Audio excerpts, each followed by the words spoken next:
आज ना ब्रेकफास्टसाठी आलूचे पराठे बनवणार आहे।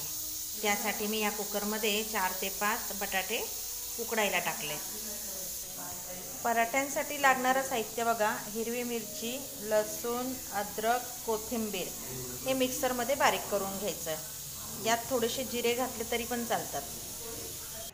हे बघा, आता ही हिरवी मिरची, लसूण, कोथिंबीर मी या ताटामध्ये टाकून घेतलं। नंतर हे बटाटे उकडले, याला सोलले, कापले। आता याला चांगलं बारीक करून घेणार। हे बघा, आता हे चांगले बारीक करून घेतले। यामध्ये आता मी गव्हाचं पीठ चाळणार। हे बघा, आता यात गव्हाचं पीठ चाळलंय, त्यात थोडंसं बेसन पीठ पण चाळणार। बेसन पीठ चाळल्यानंतर आता यामध्ये मी हळद टाकणार आणि चवीनुसार मीठ। आता हे एवढ्या पिठामध्ये हे सगळं मिरची वगैरे सगळं मिक्स करून याला चांगलं मळून घेणार।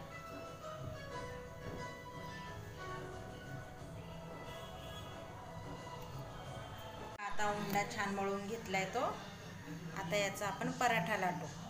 बरेचसे जण काय करतात की बटाट्याची भाजी आणि ते मिक्स करून ते याच्यामध्ये भरतात, अशी पुरणपोळीसारखं, आणि आपण काय केलं, डायरेक्ट त्यामध्येच कणिक मळलं। हे बघा, आता पराठा लाटून झालाय। याला छान दोन्ही साईडनी आपण भाजून घेऊ।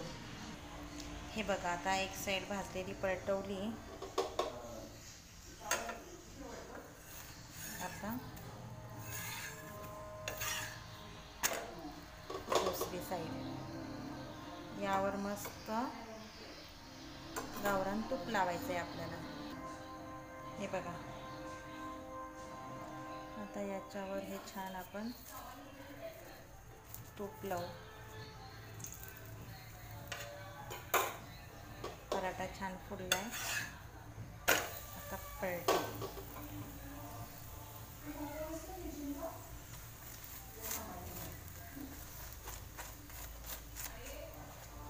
हे बघा, आता हा पराठा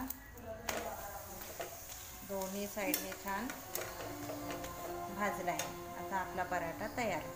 हे बघा, आता दोन्ही साईडने छान मस्त झालाय।